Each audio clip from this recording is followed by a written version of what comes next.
I turned west off of Highway 231 at the St. Joseph Catholic Church and drove a couple of blocks to Bartley Street, and there it was. I grew up less than an hour's drive from Jasper and have traveled to and through the city countless times. I'm not sure how one of the most unique and captivating works of folk art in the state of Indiana could have been there for 45 years without me knowing it. But there it was, the Geode Grotto. As many as 100,000 geodes were used in the construction of the Mother of God Shrine and St. Joseph's Shrine on the grounds of the Providence Home Health Care Center. There are just countless people that don't know it's here. They know it's here, they drive by it, but they never stop to look. Even those from out of town, whenever they see the uniqueness of this little spot, they want to know what it is, and so they come and take a look. So the complex included many flower planters, benches, lampposts, bird baths, walls, and fountains, all encrusted with geodes and enhanced with other materials. The cave-like Mother of God Shrine features a Carrara marble statue of Mary and a ceiling with faux stalactites.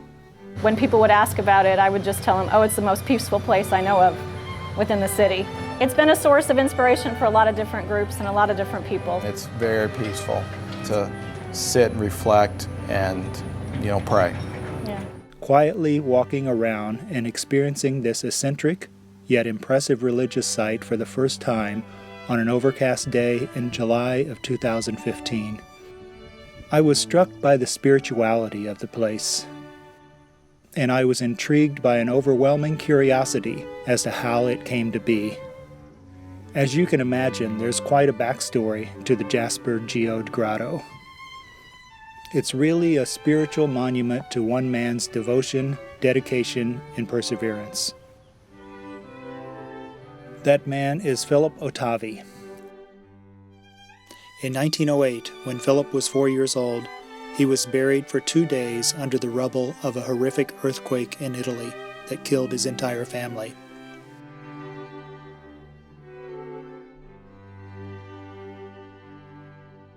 Philip Otavi was raised in an orphanage that was run by Saint Luigi Orione, the founder of the Roman Catholic congregation called the Sons of Divine Providence. Philip became a priest of that order in 1930. Father Philip Otavi first came to Jasper in 1935 when he was assigned to the Providence Home for mentally handicapped men. Father Philip would become the director of the home in 1952, and it was shortly after that when it was decided to remove 2 long-unused handball courts from the grounds of the Providence Home. In their place, Father Philip was determined to build something special. Inspired by the popular grottos that he knew about in Europe, Philip dispatched Father Thaddeus Sutsko, his assistant director of the Providence Home, to find stones to use in the construction of a grotto. Father Philip wanted the stones to be beautiful, special, and unusual. Father Thad found the perfect rocks for the project. He discovered a large supply of geodes in a creek on a Heltonville farm near Bedford in Lawrence County, about 60 miles from Jasper. The farmer who owned the creek allowed Father Thad to have all the rocks he wanted. Working with no blueprints or building plans, the 2 priests, along with a crew of men from the Providence Home and local volunteers, worked over 15 years on the construction of the Geode Grottos.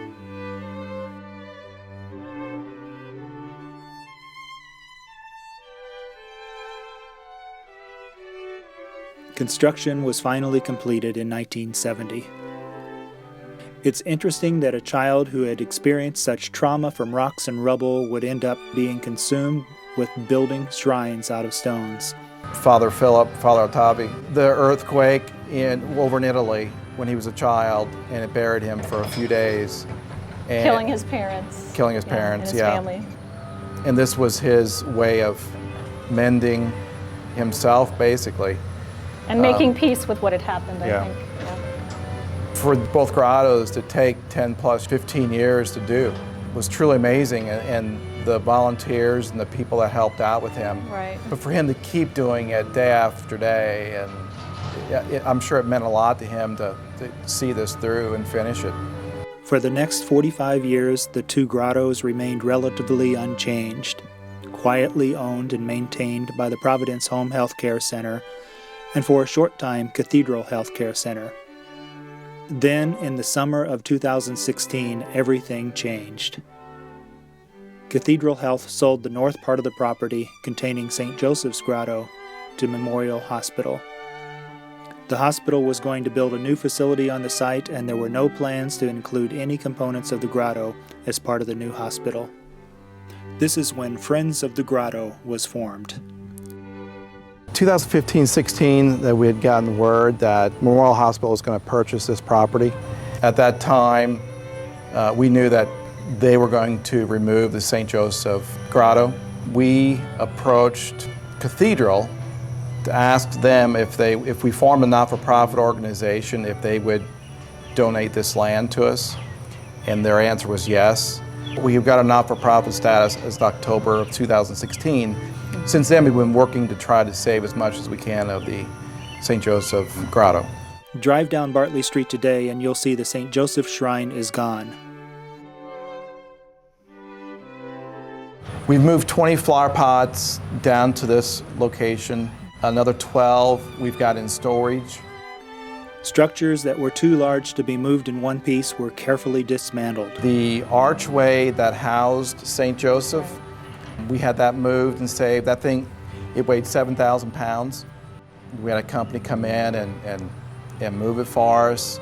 And then we've been working as our committee, our board, dismantling geodes, just jackhammering and breaking. So we've saved maybe 750 geodes. There are some things that need repair here, and over the years there will be more repairs, and so we're hoping to be able to save all of those, and when the repairs need to be done, incorporate the same design elements that were already originally here, rather than changing it in style.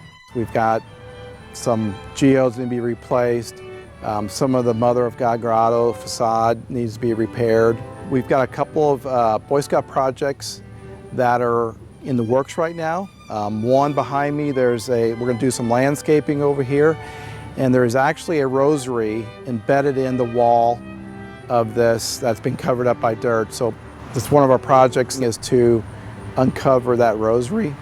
The fountain that we have had not been in operation. We think back in the late 90s. Our son, Nick, he came to our board for the grotto with a suggestion of doing a Boy Scout project, entailing replacing the PVC piping, scraping paint, and then installing the pump and letting it go from there.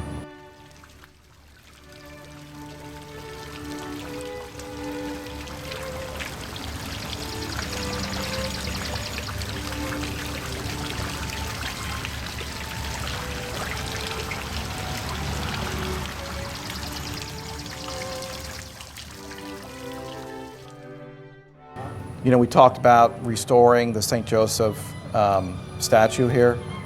That is one of the items. What we like to do is take the archway and place it back on the hillside behind us here, and have it facing Bartley Street. In our discussion after this interview, I suggested to Tim and DeeAnn that instead of replacing the St. Joseph statue with another one made of plaster, that they might consider having a replica carved from Indiana limestone. The original statue was more of an indoor plaster statue, and it had been placed outside in the north St. Joseph Grotto back in the mid-1950s. So it was about 60 years. It had been outside, facing north, the elements. The entire back side of St. Joseph was primarily gone. There were a lot of missing fingers, feet, etc. from that plaster statue. So we decided to move forward with more of a permanent piece of material, which led us to the limestone.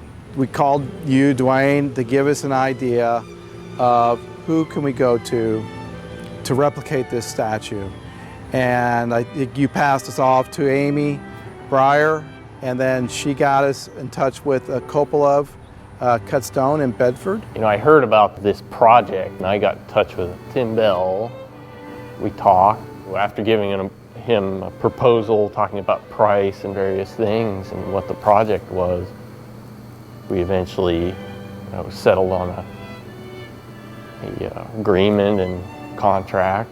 And from that moment, it was basically full steam ahead. We had the support of, the board, the grotto, the members, and then the local community of fundraising. We had a letter writing campaign, sent out letters to the community, and through the generosity of the community, we were able to raise the funds for the statue. The way I'm carving this statue is basically the same way that carvers used 100 years ago or more. And I'm very proud of that it's done in a traditional way. And with all sorts of stone carving, I feel like that's the key to making something really a work of art, or it makes it more beautiful to do things in the old way with chisels and by hand, and it's very enjoyable.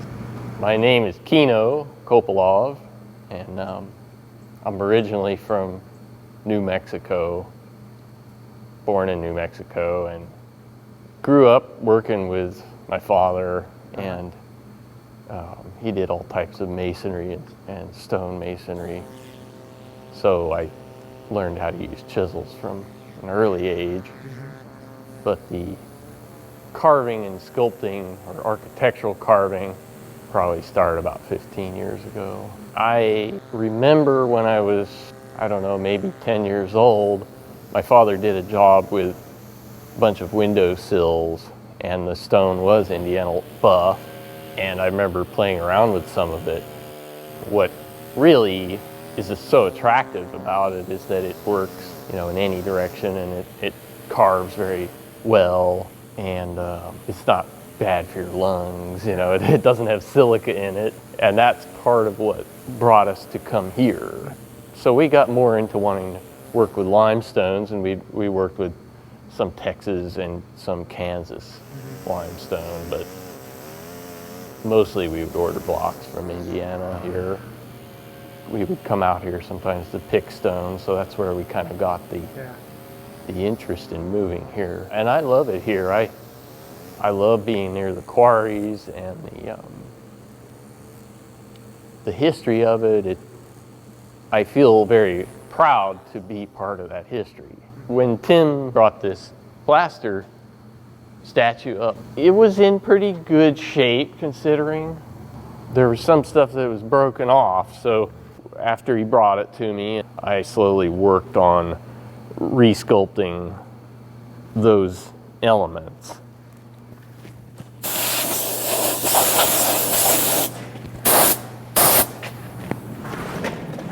I built up the missing areas with modeling clay, or it's kind of an oil clay that doesn't dry.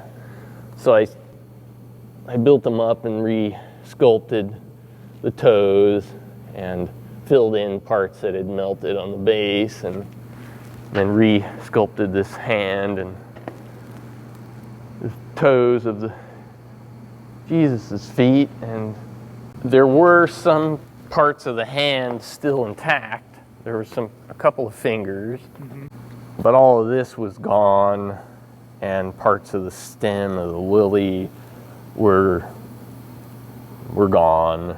I did go to the Catholic Church in Bedford to look at a very similar statue. I took some pictures of it. It sort of helped me recreate the hand and the feet. I got some ideas on how to recreate the toes and the bottom of the lily and the hand.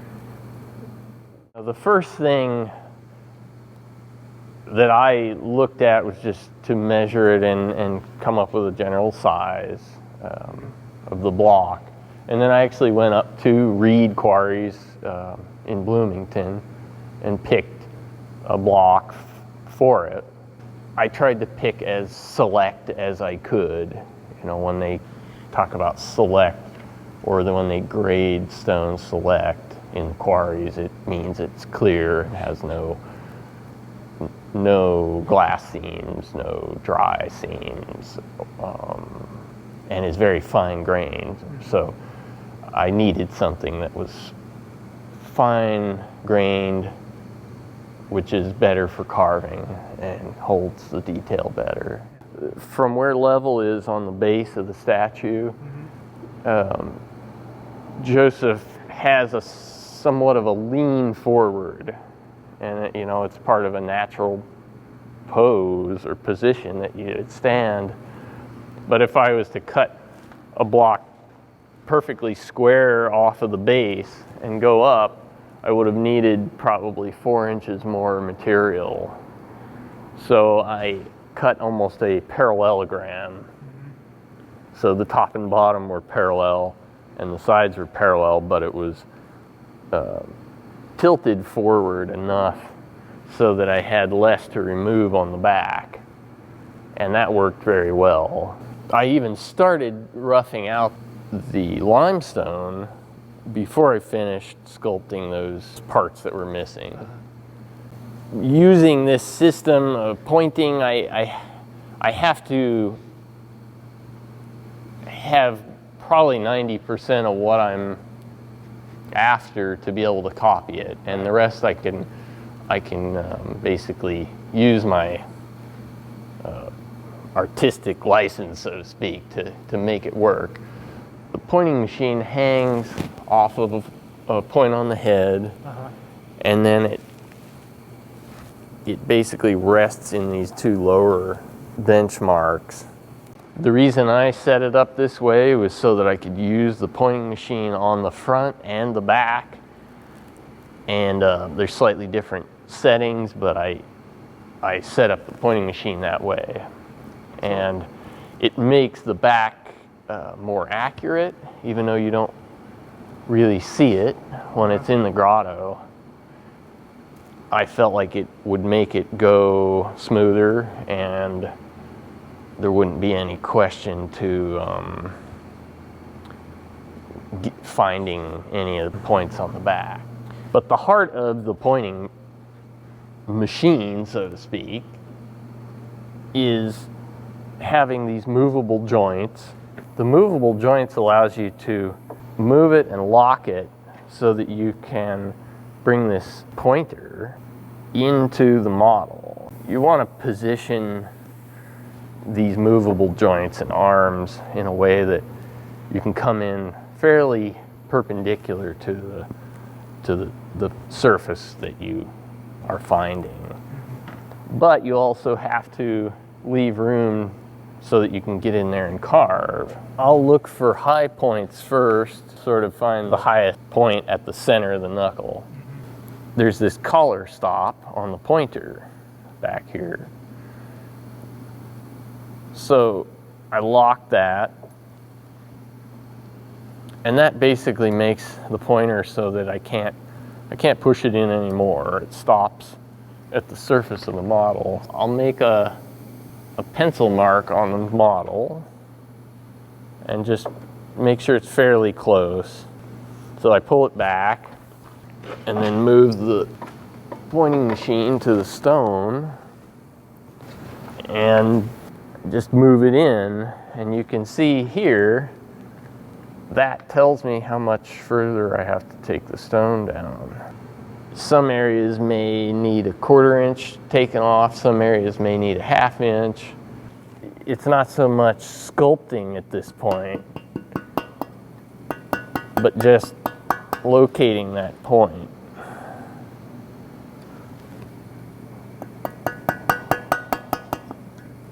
And usually I'll just make a little divot or dimple with a gouge. So I'll usually come within 32nd to a 16th of an inch, and then I mark it with a center drill and just move it in and out until I get it to seat on that collar stop.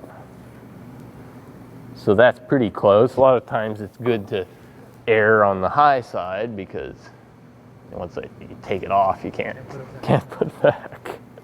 Every one of these relates to the model, and sometimes I'll even go back if I've blown off the dust or too much of that pencil. I'll go back and kind of remark those just so I can see them. You know, from the outside, pointing probably looks incredibly boring to people, and they can't imagine how I could spend, 3 months doing those motions back and forth, finding points, and carving and making them meet. Every day is different, every little part of it is different, and I never get bored or tired of it. I mean, it's very enjoyable in the moment to be immersed in it and to really not have that awareness of time. Time does go faster. 2 hours can go by and feel like a half an hour. 2 months goes by and you think it hadn't. Undercutting and piercing through really is what takes a lot of the time. So getting through between their heads and under Joseph's chin, over Jesus's shoulder, up through here, around the cross. A lot of this stuff took a lot of time because it's delicate and it's pierced through. Yeah. So I use a combination of carving as deep as I can and then using drills to delicately drill through.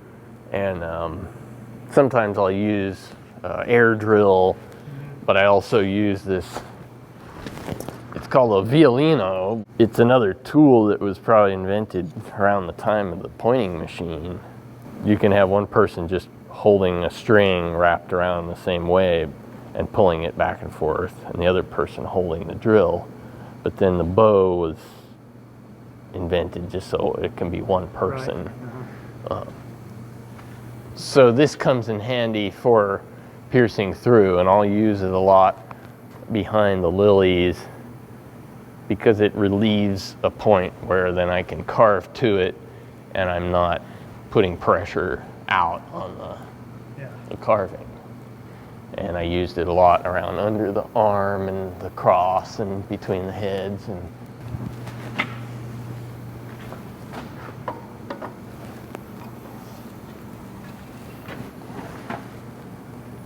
so in this situation, there's a lot to remove here.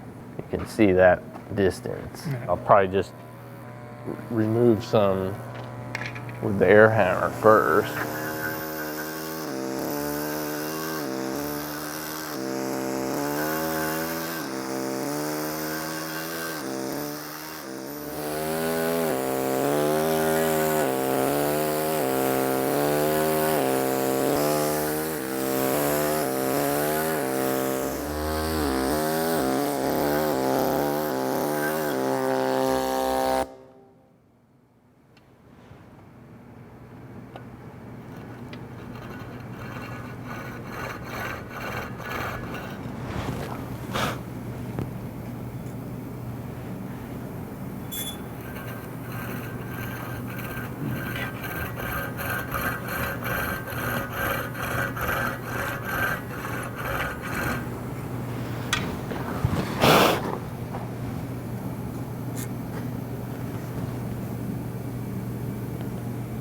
That's pretty good.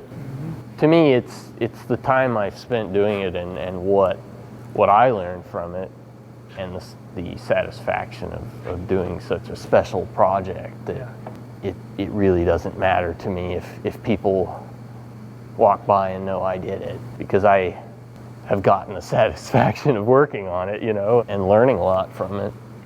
I just want to do, the very best job I can, and it really goes beyond the time I'm spending. It's just something that I take a lot of pride in carving.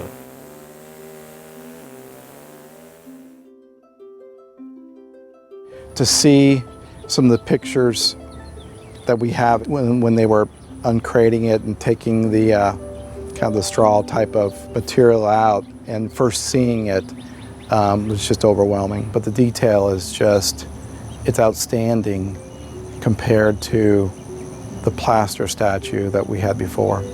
You know, it wasn't a machine that was carving this like we have in today's world. It was something that I'm not sure a machine could replicate some of the detailed work that he did in this. I think God puts people in your life to make suggestions or bring things, and DeeAnn, without you mentioning Amy's name up in Bloomington, I'm not sure where we would be with this right now. We appreciate all that you've done. The original video that you did, I think it's 2015 maybe? Yeah, July 2015. Essentially also preserved the St. Joseph Grotto for eternity on film.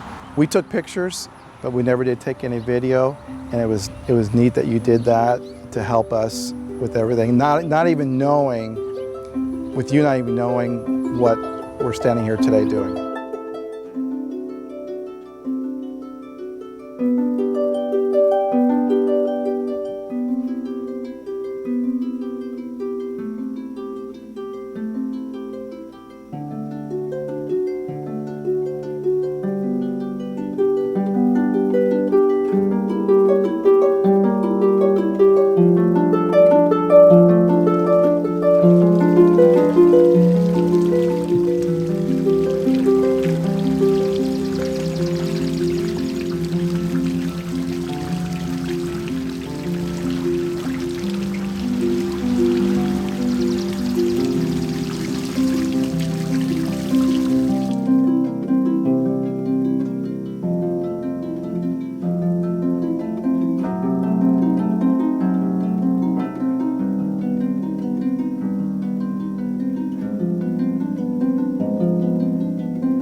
We're just thankful. We're thankful that the Mother of God Grotto and St. Joseph, Infant Jesus, the Holy Family is back together. One of our goals is to get the Holy Family back together.